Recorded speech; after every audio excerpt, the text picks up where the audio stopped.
Pagbabalik sa Albania, unang pagtatagpo ni Florante at Laura at pagtataksil ni Adolfo, saknong 244 hanggang 346. Ipinagpatuloy ni Florante ang pagkukwento kay Aladin tungkol sa kanyang pagbabalik sa Albania. Ayon sa kanya, matapos niyang mabasa ang ikalawang liham ng kanyang ama na siya'y pinauuwi na sa Albania, ay kaagad siyang nagpaalam sa kanyang maestro. At bago siya lumisan, ay nagbigay ito sa kanya ng diin na mag-ingat sa ganti ni Conde Adolfo at nagwikang, "Kung ang isalubong sa iyong pagdating ay masayang mukat may pakitang giliw, lalong pag-ingat at kaaway na lihim, siyang isaisip nakakabakahin. Datapwat huwag kang magpapahalata, taruk mo ang lalim ng kanyang nasa. Ang sasandatahi lihim na ihanda, nang may ipagtanggol sa araw ng digma." Nang malaman ang pag-uwi ni Florante, ay nag-iyakan ng kanyang mga kaeskwela, lalo na ang matalik niyang kaibigan na si Menandro. Sa awa kay Menandro, ay pinayagan siya ng maestro na sumama na sa pag-uwi ni Florante sa Albania. Naging matulin ang paglalakbay ng magkaibigan. Kaagad silang tumuloy sa tahanan ni Florante. Nadatnan nila ang ama nitong malala na ang sakit dahil sa pagdaramdam sa pagpanaw ng kanyang ina.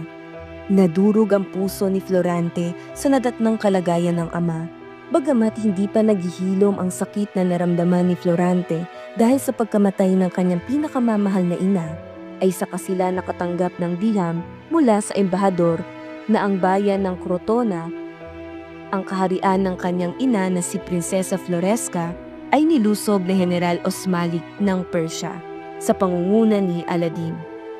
Agad na iniharap ni Duque Briseyo si Florante kay Haring Linceo, nagtaka man sa unang pagkakita sa binata, kalaunan na may namangharing siya rito.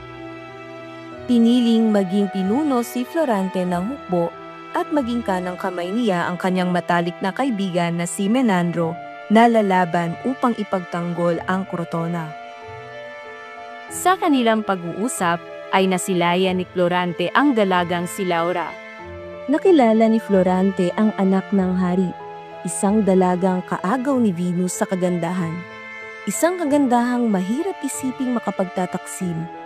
Sa harap ng kagandahan ni Laura, laging nagkakamali ng sasabihin si Florante sapagkat natatakot siyang baka di maging marapat sa dalaga. 3 araw ang piging ng hari para kay Florante. Sa loob ng panahong ito ay di man lamang nakausap ni Florante ng sarilinan si Laura. Sa kabutiang palad, 1 araw bago umalis sina Florante upang makidigma, nakausap nito ang dalaga at pinagtapatan ng pag-ibig. Hindi sumagot ng oo ang dalaga, ngunit lumuha siya nang umalis si Florante patungong digmaan. Dahil sa luhang pabaon ni Laura, natiis ni Florante ang kalungkutang bunga ng pagkawalay sa minamahal. Pagdating sa digmaan, naabutan ng hukbo ni na Florante na halos mawasak na ng kaaway ang kuta ng Crotona. Ngunit magiting na nagtanggol si Florante at ang kanyang mga kawal hanggang sa hamunin ni Osmalik si Florante na silang dalawa ang magharap. 5 oras silang naglaban hanggang sa mapatay ni Florante si Osmalik.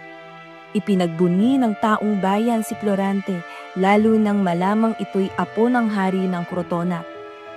Ngunit nahaluan ng lungkot ang kanyang kagalakan nang magkita ang maglolo. Muling nanariwa ang kirot ng pagkamatay ng ina ni Florante. Dito naisip ni Florante na walang lubos na ligaya sa mundo. Pagkaraan ng 5 buwan sa Crotona, nagpilit nang bumalik sa Albania si Florante upang makita si Laura. Hindi nagkamali ang kutob ni Florante. Nakawagayway sa Albania ang bandilang Moro. Pinatigil muna ni Florante ang kanyang hukbo sa paanan ng bundok. Mula roon, natanaw nilang tila pupugutan ng ulo ang isang babae. Dali-daling lumusob sina Florante at ginapi ang mga Moro. Naligtas ang babae na walang iba kundi si Laura. Papupugutan ng ulo ang dalaga sapagkat Tinanggihan nito ang pag-ibig ng emir at ito'y sinampal pa. Noon binigkas ni Laura ang sintang Florante. Pinakawalan ni Florante ang hari, ang kanyang ama at ang iba pang binanggong kinabibilangan ni Adolfo. Lalong nainggit si Adolfo kay Florante, hindi lamang dahil sa papuring tinanggap, kundi dahil nakamit pa niya ang pag-ibig ni Laura. Dahil dito, muling nagbalak si Adolfo na ipahamak si Florante. Pagkalipas ng ilang buwan, lumusob ang hukbo ng Turkiya sa pamumuno ni Miramolin. Naging sunod-sunod ang tagumpay ni Florante hanggang sa umabot sa 17 ang mga haring nagsigalang sa kanya. Isang araw, nasa Etolya si Florante at ang kanyang hukbo nang dumating ang sulat ng hari na nagpapauwi sa kanya. Iniwan niya ang hukbo kay Menandro. Ngunit pagdating sa Albania, nilusob siya ng 30,000 sandatahan at noon di ibinilanggo. Noon niya na lamang ipinapatay ni Adolfo si Haring Lenceo at ang kanyang amang si Duque Brescio. Si Laura na may nakatakdang ikasal kay Adolfo. 18 araw na ipiniit si Florante. Pagkaraan, itinali siya sa gubat na kinatagpuan sa kanya ng gererong Moro na si Aladin.